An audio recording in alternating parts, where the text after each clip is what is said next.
الحمد للہ رب العالمین والصلاة والسلام علی سید المرسلین اما بعد فاعوذ باللہ من الشیطان الرجیم بسم اللہ الرحمن الرحیم۔ سرکار نامدار دو عالم کے مالک و مختار مکہ مدینہ کے تاجدار صلی اللہ تعالیٰ علیہ وآلہ وسلم کا فرمان خوشبودار ہے، جب جمعرات کا دن آتا ہے تو اللہ پاک فرشتوں کو بھیجتا ہے جن کے پاس چاندی کے کاغذ اور سونے کے قلم ہوتے ہیں۔ وہ جمعرات اور شب جمعہ یعنی جمعہ اور جمعرات کی درمیانی رات نبی صلی اللہ تعالیٰ علیہ وآلہ وسلم پر کثرت سے درود پاک پڑھنے والوں کے نام لکھتے ہیں۔ اللہم صلی علی سیدنا و مولانا محمد وعلی آلہ وصحبہ وبارک وسلم وصلی علیہ۔ منقول ہے کہ امیر المومنین حضرت عمر فاروق اعظم رضی اللہ تعالیٰ عنہ کے زمانے میں ایک عابد نوجوان تھا جو ہر وقت مسجد شریف میں رہتا تھا۔ حضرت عمر رضی اللہ تعالیٰ عنہ اسے بہت پسند کیا کرتے تھے۔ اس نوجوان کا باپ بوڑھا تھا۔ وہ نوجوان نماز عشاء پڑھ کر اپنے ماں باپ کے پاس چلا جاتا۔ مسجد اور اس کے گھر کے درمیان ایک عورت رہتی تھی۔ وہ اس نوجوان پر بہت زیادہ عاشق تھی اور روزانہ اس کے راستے میں رکاوٹ بن کر کھڑی ہونے لگی، یہاں تک کہ ایک رات اس نوجوان کو اپنے دروازے تک لے گئی۔ جب وہ اندر داخل ہونے لگا تو اسے اللہ پاک کی یاد آئی اور اس کی زبان پر بے ساختہ یہ آیت مبارکہ جاری ہو گئی۔ ترجمہ کنز ایمان: بے شک وہ جو ڈر والے ہیں جب انہیں کسی شیطانی خیال کی ٹھیس لگتی ہے ہوشیار ہو جاتے ہیں، اسی وقت ان کی آنکھیں کھل جاتی ہیں۔ وہ غش کھا کر گر پڑا۔ اس عورت نے اپنی باندی کو بلایا اور دونوں نے نوجوان کو گھسیٹتے ہوئے اس کے باپ کے دروازے پر لے جا کر ڈال دیا۔ باپ تاخیر محسوس کر کے جب بیٹی کو تلاش کرنے کے لیے نکلا تو کیا دیکھا کہ وہ بے ہوش پڑا ہوا ہے دروازے پر۔ اس نے گھر کے دیگر افراد کو بلایا، اسے اندر لے گئے۔ جب رات گئے نوجوان کو ہوش آیا تو باپ نے پوچھا، بیٹا کیا ہوا؟ نوجوان بولا، اب خیریت ہے۔ باپ نے خدا کا واسطہ دے کر حقیقت حال دریافت کرنے کی کوشش کی تو اس نے سارا معاملہ عرض کر دیا۔ باپ نے پوچھا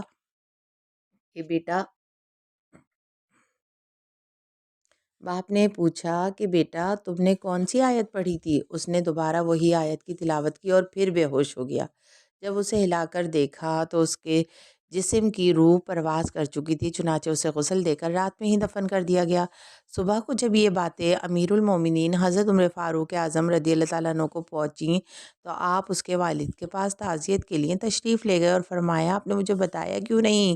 انہوں نے عرض کیا، امیر المومنین رات کے وقت آپ کو تکلیف دینا گوارا نہیں سمجھا۔ آپ نے فرمایا مجھے اس کی قبر پر لے چلو۔ چنانچہ آپ چند افراد کے ساتھ اس کی قبر پر پہنچے اور فرمایا، اے فلاں، ترجمہ کنز ایمان، اور جو اپنے رب کے حضور کھڑے ہونے سے ڈرے اس کے لیے 2 جنتیں ہیں۔ پارہ 27 سورہ رحمان کی آیت نمبر 46 میں ہے۔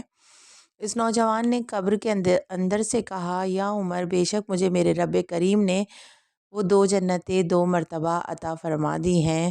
محبت میں اپنی گما یا الہی، نہ پاؤں میں اپنا پتہ یا الہی۔ میرے اشک بہتے رہیں کاش ہر دم، تیرے خوف سے یا خدا یا الہی۔ بنا دے مجھے نیک نیکوں کا صدقہ، گناہوں سے ہر دم بچا یا الہی۔ پہلی بات تو یہ ہے کہ اللہ پاک کے نیک بندوں کا یہ معمول ہوتا تھا کہ وہ عبادت اور ریاضت کی کثرت کیا کرتے تھے۔ ہمیں بھی اس کی عادت کو اپنانا چاہیے، مگر افسوس کہ آج ہم فضول کاموں میں وقت برباد کر دیتے ہیں، بلکہ بعض نادان تو گناہوں بھرے کاموں میں پڑھ کر وقت اور آخرت برباد کر رہے ہیں، مگر نماز پڑھنے، تلاوت قرآن کریم کرنے اور عبادات کرنے کا انہیں ٹائم ہی نہیں ملتا۔ اگر آج خواتین کی طرف نظر کی جائے تو ایک تعداد ہے جو طرح طرح کے کاموں میں وقت گزار دیتی ہیں، مگر نماز پڑھنے، ذکر و اذکار کرنے، تلاوت قرآن کرنے اور درود و سلام سمیت دیگر نیک کام کرنے سے بے پرواہ نظر آتی ہیں۔ آج گھر کی خواتین ایک ساتھ بیٹھ کر خاندانی مسائل پر تو گھنٹوں گھنٹوں گفتگو کر لیتی ہیں، مگر انہیں قرآن پاک کی تلاوت کے لیے وقت نہیں ملتا۔ خواتین کی ایک تعداد ہے جو ادھر ادھر کے کاموں کے لیے خوش ہو کر آسانی سے وقت نکال لیتی ہیں، مگر فرض نماز کے لیے وقت نکالنا بہت بڑا مسئلہ بن گیا ہے۔ خواتین کی ایک تعداد ہے جو گھر کی شاپنگ کے نام پر بار بار بازاروں کے تو چکر لگا لیتے ہیں، لیکن کیا ہے کہ قرآن پاک پڑھنے کا موقع ہی نہیں ملتا۔ کپڑوں کے ڈیزائن، ریٹ اور کوالٹی، زیورات کی خوبصورتی، میچنگ اور برانڈ پر گھنٹوں مباحثے کرنے والی خواتین کی بھی ایک تعداد ہے جو حصول علم دین کے لیے تھوڑا سا بھی وقت نہیں نکال پاتی۔ اخبارات، حیا سوز ناول، بے حیائی و گناہوں سے بڑے بھرپور ڈراموں کے لیے پوری پوری سیریل دیکھنے والیوں کی بھی ایک تعداد ہے، جسے ٹھیک طرح سے قرآن بھی نہیں پڑھنا آتا اور وہ اسے سیکھنے کی کوشش بھی نہیں کرتے۔ گھر کے کام کاج، بچوں کی دیکھ بھال اور دیگر ضروریات سے بھی جی چرا کر سارا وقت موبائل فون میں مگن رہنے والوں کی بھی ایک تعداد ہے، جسے فرض علوم میں نہ تو دلچسپی ہے اور نہ ہی سیکھنے کا شوق۔ الغرض جدھر دیکھیے فضولیات میں وقت ضائع کرنے والوں کی بھی ایک تعداد سرگرم ہے، مگر دین سیکھنے، نماز پڑھنے، تلاوت قرآن کرنے، عبادت و ریاضت اور دوسرے نیک کاموں کے لیے وقت نکالنے والوں کی تعداد نہ ہونے کے برابر نظر آتی ہے۔ اس کی بنیادی وجہ یہ ہے کہ دلوں سے خوف خدا رخصت ہوتا جا رہا ہے۔ اس کی بنیادی وجہ یہی ہے کہ خشیت الہی کی چاشنی سے محرومی بڑھتی جا رہی ہے، اور اس کی بنیادی وجہ یہ بھی ہے کہ دل کی زمین میں اللہ پاک کے ڈر سے خالی ہوتی جا رہی ہے۔ ہم نے ابھی سنا کہ حضرت عمر رضی اللہ تعالیٰ عنہ کے مبارک دور کا وہ عبادت گزار نوجوان جب شیطانی کام میں پڑنے لگا تھا تو اس کے دل میں بیدار ہونے والا خوف الہی کا جذبہ تھا، جس نے اسے شیطانی کام سے باز رکھا اور آخر کار اس کا دم ہی نکل گیا۔ ایک کاش کہ ہمیں بھی خوف الہی کا جذبہ نصیب ہو جائے، ایک کاش ہمیں بھی دنیا کی ناپائیداری کا حقیقی معنوں میں احساس ہو جائے، ایک کاش ہماری بھی غفلت کا پردہ چاک ہو جائے، ایک کاش ہمیں بھی امید رحمت کے ساتھ ساتھ صحیح معنوں میں خوف خدا میسر آ جائے، ایک کاش برے خاتمے کا ڈر ہمارے دل میں گھر کر جائے، ایک کاش ہمیں اپنے پروردگار کی ناراضگیوں کا ہر دم دھڑکا لگا رہے، ایک کاش نزا کی سختیوں، موت کی تلخیوں، اپنے غسل میت، تکفین و تدفین کی کیفیتوں اور مردہ حالت میں اپنی بے بسیوں کا احساس ہو جائے، قبر کے اندھیروں اور وحشت و منکر نکیر کے سوالوں، قبر کے عذابوں کا غم ہمیں ہر وقت ستاتا رہے، محشر کی گرمیوں اور گھبراہٹوں، پل صراط کی دہشتوں، بارگاہ الہی کی پیشنیوں، میدان قیامت میں چھوٹی چھوٹی باتوں کی بھی پرسشوں اور سب کے سامنے عیب کھلنے کی رسوائیوں کا خوف دامنگیر ہو جائے، ایک کاش جہنم کی خوفناک چنگاڑوں، دوزخ کی ہولناک سزاؤں، اپنے نازوں کے پلے بدن کی نزاکتوں اور جنت کی عظیم نعمتوں سے محرومیوں کا خوف ہمیں بے چین کرتا رہے۔ یہ خوف ہمارے لیے ہدایت و رحمت کا ذریعہ بن جائے۔ اللہ پاک ہم پر رحم فرمائے اور ہمیں اپنا حقیقی ڈر عطا فرمانے والا بنا دے، آمین۔ عبادت گزار نوجوان کی جو ہم نے ابھی ایمان افروز حکایت سنی، اس میں یہ بات بھی سامنے آتی ہے کہ مرنے والوں میں سے بعض ایسے بھی ہوتے ہیں جنہیں اللہ پاک یہ طاقت عطا فرما دیتا ہے کہ وہ اپنی قبروں سے بھی جس طرح چاہتے ہیں کلام کرتے ہیں، جیسا کہ حضرت عمر رضی اللہ تعالیٰ عنہ نے اس نوجوان سے تصدیق چاہی کہ وعدہ الہی ہے کہ جو اپنے رب کے سامنے ڈرنے سے کھڑا ہوا تو اس کے لیے 2 جنتیں ہیں، آیا تمہیں 2 جنتیں مل گئیں؟ تو اس نوجوان نے قبر کے اندر سے جواب دیا کہ اللہ پاک نے مجھے 2 جنتیں 2 بار عطا فرما دی ہیں۔ ایک اور اہم بات بھی پتہ چلی کہ اگر کسی میں شرم و حیا کا جذبہ بیدار رہے تو ہر طرح کے گناہوں سے بچنا ممکن ہے۔ اگر شرم و حیا نہ ہو تو بندوں کے نزدیک ناپسندیدہ کام ہو یا خود خالق کائنات کے نزدیک بے شرم انسان کو انہیں کرنے میں کوئی عار محسوس نہیں ہوتی۔ ابھی ہم نے سنا کہ وہ نوجوان پہل تو شیطان کے بہکاوے میں آ گیا، لیکن جیسے ہی اسے قرآن پاک کی آیت یاد آئی، اس کے ذہن میں آیا کہ یہ ایک ایسا کام ہے جس سے میرا مالک و خالق ناراض ہوگا، تو شرم و ندامت کے مارے وہ بے ہوش ہو گیا۔ اور شرم و حیا اسی چیز کا نام ہے کہ ہر وہ کام جو اپنے رب کریم یا بندوں کے نزدیک ناپسندیدہ ہو تو اسے چھوڑ دیا جائے۔ شرم و حیا کی اہمیت سے متعلق چند احادیث طیبہ سنیے کہ ارشاد فرمایا، بے شک حیا اور ایمان آپس میں ملے ہوئے ہیں، تو جب ایک اٹھ جاتا ہے تو دوسرا بھی اٹھا لیا جاتا ہے۔ ارشاد فرمایا، بے شک ہر دین کا ایک خلق ہے اور اسلام کا خلق حیا ہے۔ ارشاد فرمایا، بے حیائی جس چیز میں ہو اسے عیب دار کر دیتی ہے اور حیا جس چیز میں ہو اسے زینت بخشتی ہے۔ غور کیجئے کہ اسلام میں شرم و حیا کی کتنی اہمیت ہے۔ ایک حدیث میں فرمایا گیا کہ ایمان و حیا آپس میں ملے ہوئے ہیں، جب ایک بھی ختم ہوتا ہے تو دوسرا خود بخود ختم ہو جاتا ہے۔ آج اسلام کے دشمنوں کی یہی سازش ہے کہ مسلمانوں سے کسی طرح چادر حیا کھینچ لی جائے۔ جب حیا ہی نہ رہے گی تو ایمان خود بخود ہی رخصت ہو جائے گا۔ جبکہ ایک حدیث پاک میں ہے کہ حیا ایمان کا حصہ ہے، یعنی جس میں جتنا زیادہ ایمان ہوگا اتنی ہی زیادہ شرم و حیا ہوگی، جبکہ جس کا ایمان جتنا کمزور ہوگا شرم و حیا بھی اس میں اتنی ہی کمزور ہوگی۔ اگر ہم تاریخ کا مطالعہ کریں تو ہمیں معلوم ہوگا کہ زمانہ جاہلیت یعنی سرکار دو عالم نور مجسم صلی اللہ تعالیٰ علیہ وآلہ وسلم کی بعثت مبارکہ سے پہلے کے زمانے میں عربوں میں بے حیائی اور بے شرمی عام تھی۔ مرد و زن کا اختلاط، عورتوں کے ناچ گانے سے محظوظ ہونا، یہ سب اس وقت عام ہوتا تھا۔ عرب کے بڑے بڑے شعراء عورتوں کی نازیبا حرکتوں اور اداؤں کا ذکر اپنی شاعری میں فخریہ کیا کرتے تھے۔ اسی طرح بعض لوگ باپ کے مرنے پر معاذ اللہ باپ کی بیوی یعنی اپنی سوتیلی ماں تک سے نکاح کر لیتے تھے۔ ان کے علاوہ بھی طرح طرح کی بے شرمی اور بے حیائی کی رسمیں ان میں عام تھیں۔ الغرض جاہلیت کے معاشرے کا شرم و حیا سے دور دور کا بھی کوئی تعلق نہیں تھا، لیکن جب پیکر شرم و حیا جناب احمد مصطفیٰ صلی اللہ تعالیٰ علیہ وآلہ وسلم دنیا کو اپنی نورانی تعلیمات سے منور کرنے تشریف لائے تو آپ نے اپنی نگاہ حیا دار سے ایسا ماحول بنایا کہ ہر طرف شرم و حیا کی روشنی پھیل گئی۔ اب وہی روشنی، اب وہی معاشرہ جسے حیا چھو کے بھی نہیں گزری تھی، وہاں شرم و حیا کا سازگار ماحول پیدا ہونے لگا۔ وہی معاشرہ جہاں شرم و حیا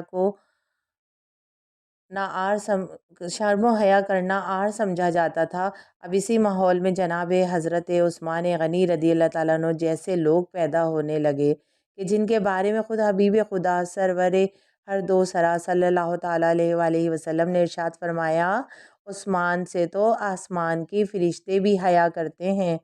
اور اسی حیا پرور ماحول کا نتیجہ تھا کہ جب حضرت ام خلاد رضی اللہ تعالیٰ عنہ کا بیٹا جنگ میں شہید ہوا تو یہ اپنے بیٹے کے بارے میں معلومات حاصل کرنے کے لیے نکلی، لیکن اس وقت بھی چہرے پر نقاب ڈالنا نہیں بھولی۔ چہرے پر نقاب ڈال کر بارگاہ رسالت صلی اللہ تعالیٰ علیہ وآلہ وسلم میں حاضر ہوئیں تو اس پر کسی نے حیرت سے کہا، اس وقت بھی آپ پردہ ہیں؟ تو بی بی ام خلاد رضی اللہ تعالیٰ عنہ نے کیا کہا، تاریخ میں رقم ہے نا، کہ میں نے اپنا بیٹا ضرور کھویا ہے مگر اپنی حیا نہیں کھوئی، وہ اب بھی باقی ہے۔ معلوم ہوا کہ سرکار مدینہ قرار قلب و سینہ صلی اللہ تعالیٰ علیہ وآلہ وسلم نے اپنے ماننے والوں میں شرم و حیا پر مبنی زبردست ماحول بنایا۔ آج ہم بھی دیکھتے ہیں کہ شرم و حیا کو دبانے کی کوشش کی جا رہی ہے۔ وہ لوگ جو شرمیلے ہوں، فطرتی طور پر حیا دار ہوں، ان حیا کا اظہار بھی کریں تو انہیں طرح طرح کے طعنے دیے جاتے ہیں۔ سو کو یاد رکھنا چاہیے کہ شرم و حیا ایک ایسی صفت ہے کہ جتنی زیادہ ہوگی اس میں خیر میں اتنا ہی اضافہ ہوگا۔ اس لیے رسول رحمان محبوب ذیشان صلی اللہ تعالیٰ علیہ وآلہ وسلم نے ارشاد فرمایا، حیا صرف خیر ہی لاتی ہے، جبکہ خود ہمارے آقا مدینے والے مصطفیٰ صلی اللہ تعالیٰ علیہ وآلہ وسلم کی شرم و حیا کا تو کیا حال تھا، سنیے۔ چنانچہ حضرت عمران بن حسین رضی اللہ تعالیٰ عنہ کہتے ہیں کہ رسول اللہ صلی اللہ تعالیٰ علیہ وآلہ وسلم کنواری پردہ نشین لڑکی سے بھی زیادہ با حیا تھے۔ تو چونکہ آقا کریم رسول رحیم صلی اللہ تعالیٰ علیہ وآلہ وسلم خود شرم و حیا کے پیکر تھے، اس لیے آپ صلی اللہ تعالیٰ علیہ وآلہ وسلم نے اپنی مقدس تعلیمات سے پورے معاشرے کو حیادار اور باوقار بنا دیا اور وہاں رہنے والا ہر ایک شرم و حیا کا پیکر بننے لگا۔ اس سے ہمیں یہ بھی درس ملتا ہے کہ اگر ہم اپنے گھر میں شرم و حیا کا ماحول بنانا چاہتے ہیں تو پہلے اپنے اندر خود شرم و حیا پیدا کرنی ہوگی۔ اگر ہماری خواہش ہے کہ گھر والے بے پردگی سے بچیں تو پہلے ہمیں خود حیا کا پیکر بننا ہوگا۔ اگر ہم یہ چاہتے ہیں کہ فلمیں، ڈراموں اور حیا سوز مناظر سے بچیں تو پہلے خود اس کا بائیک آؤٹ کرنا ہوگا۔ اگر ہم چاہتے ہیں کہ ہمارے گھر والے محرم اور غیر محرم کے پردے کو یقینی بنائیں تو پہلے ہمیں اس کی خود پاسداری کرنی ہوگی۔ اس میں شک نہیں کہ ہمارا معاشرہ بری طرح بے حیائی کی لپیٹ میں آ چکا ہے۔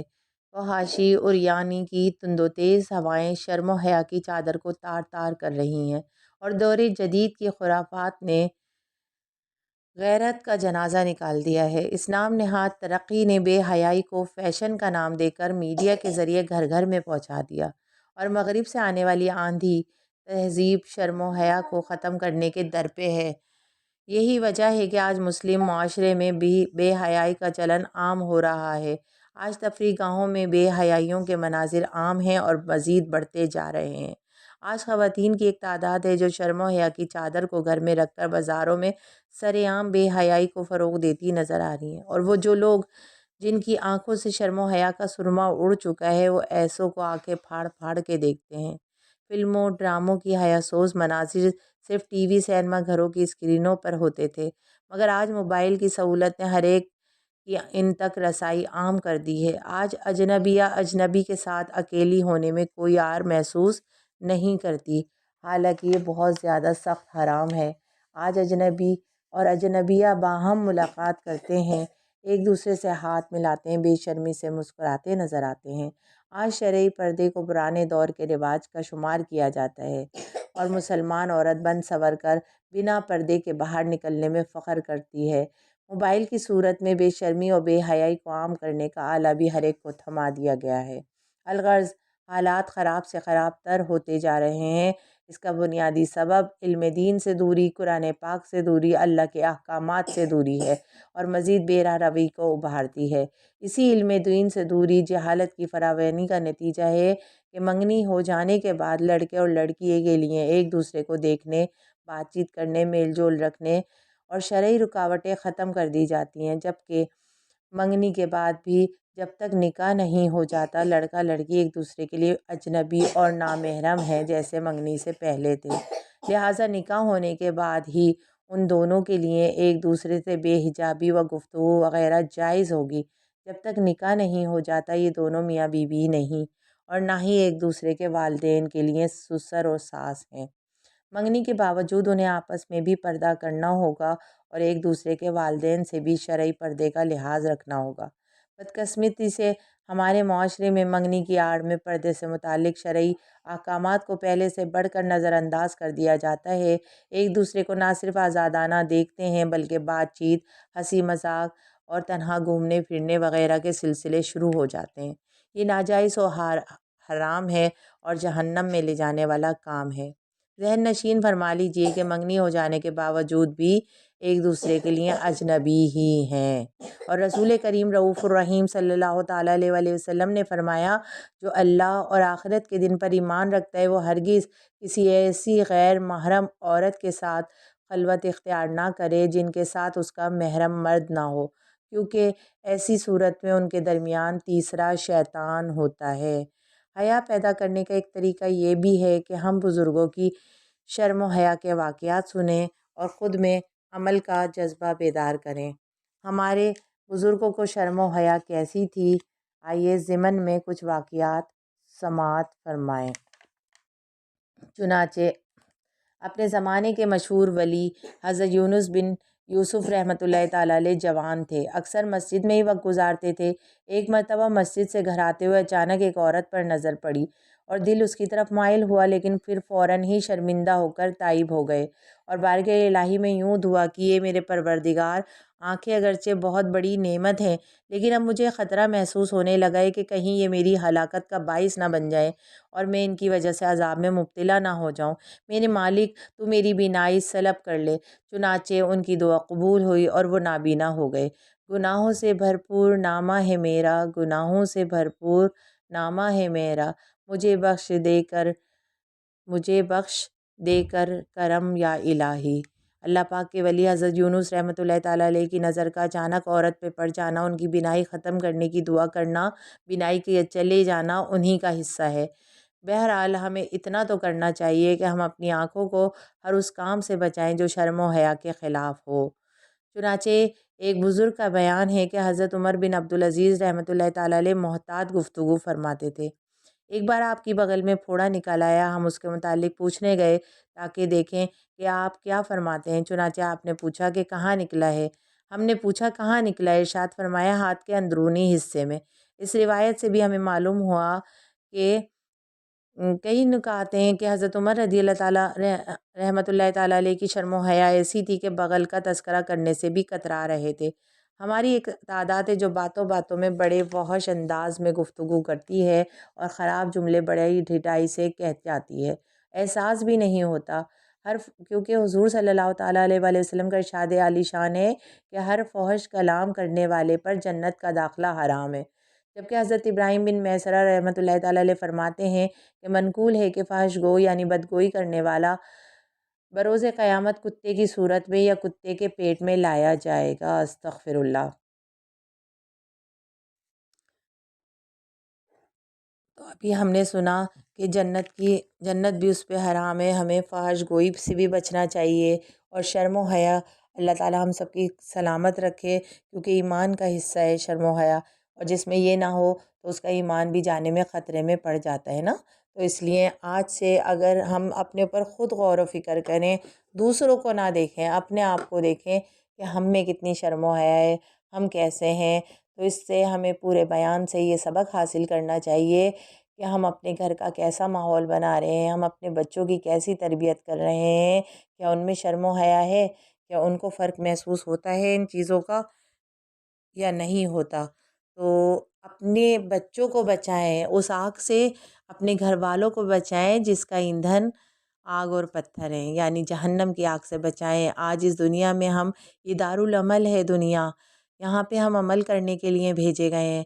جس کے عمل اچھے ہوں گے اسے جنت ملے گی، اور جس کے عمل برے ہوں گے اسے جہنم ملے گی، کیونکہ دنیا تو دارالعمل ہے نا، یہاں ہم عمل کرنے آئے ہیں۔ تو غور کیجئے ہم کیا عمل کر رہے ہیں، اور آخرت دارالجزا ہے، یعنی وہاں جزا ملے گی، سزا ملے گی، تو ہمیں کیا ملے گا، ہم کون سا عمل کر رہے ہیں۔ تو خدا را اللہ سے ڈریے، کیونکہ اللہ تعالیٰ تو ہر جگہ دیکھ رہا ہے، اس جگہ بھی دیکھ رہا ہے جہاں کوئی آپ کو نہیں دیکھ رہا۔ ہمیں ایسا لگتا ہے ہم بند کمرے میں، ہمیں کوئی نہیں دیکھ رہا، اور ہم ہر کام کرنا آسان سمجھتے ہیں، جبکہ ہمیں تو وہاں ہمارا خالق و مالک رب کائنات جو ہمارا مالک ہے، ہمارا خالق ہے، جس سے ہمیں سب سے زیادہ حیا کرنی چاہیے، جس سے ہمیں سب سے زیادہ شرم کرنی چاہیے، وہ ہمیں دیکھ رہا ہوتا ہے۔ تو ہم کیا کر رہے ہیں، اپنے اوپر خود غور و فکر کریں۔ اللہ ہمیں عمل کی توفیق عطا فرمائے۔ وما علینا الا البلاغ المبین۔